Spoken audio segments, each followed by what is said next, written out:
రాయచోటి పట్టణంలో 2019 తర్వాత మరొక్కసారి తెలుగుదేశం పార్టీ ప్రభుత్వం ఏర్పడిన తర్వాత ఏవైతే హామీ ఇచ్చామో హామీలను నెరవేరుస్తూ ఒక్కొక్కటిగా ఇస్తా వచ్చాం.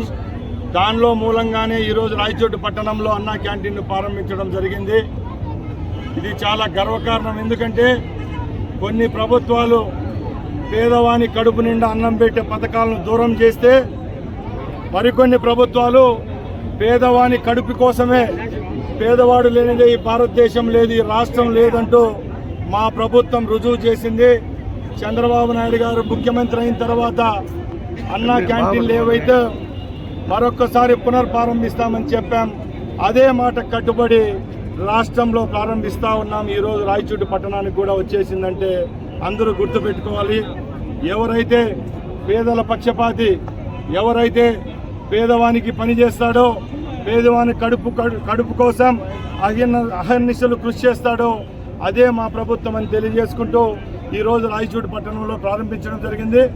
ముఖ్యంగా అన్ని ఎన్టీఆర్ అన్నా క్యాంటీన్లలో 5 రూపాయలకే భోజనం కల్పిస్తూ వస్తే రాయచోటిలో తెలుగుదేశం పార్టీ కార్యకర్తలు, నాయకులు ఎవరైతే దాతలున్నారో ఆ దాతలు యొక్క అనుబంధంతో వాళ్ళ యొక్క కృషితో రాయచోట్లో వచ్చే సంవత్సరం రోజులు 5 రూపాయలు కూడా తీసుకోకుండా ఎన్నైతే టిఫిన్లు, భోజనాలు అలాగే రాత్రి భోజనాలు ఫ్రీగా పెట్టి రాబోయే సంవత్సరం రోజులు ఉచితంగా రాయచోటి అన్నా క్యాంటీన్ ప్రజలకు అందరి ముందరికి వస్తుందని తెలియజేసేదానికి గర్వంగా ఉందని తెలియజేసుకుంటున్నా.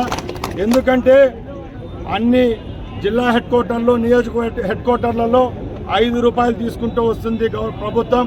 ఇక్కడ మాత్రం ఆ 5 రూపాయలను కూడా భరించేదానికి ఇక్కడున్న లోకల్ తెలుగుదేశం పార్టీ కార్యకర్తలు, నాయకులు అలాగే నేను ముందుకు వచ్చాము.